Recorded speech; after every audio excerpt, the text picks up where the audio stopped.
بسم الله الرحمن الرحیم.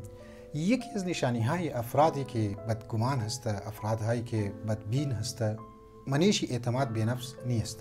ما درباره اعتماد به نفس و اونهایی که سلف کانفیدنس داره یا اونهایی که سلف کانفیدنس نداره یا اونهایی که در احساس کمتری مبتلا هست مفصل مطالب بیان کردم. بهرحال یکی از نشانی های افراد بدگمان اعتماد به نفس نبودو هست در وجود چی.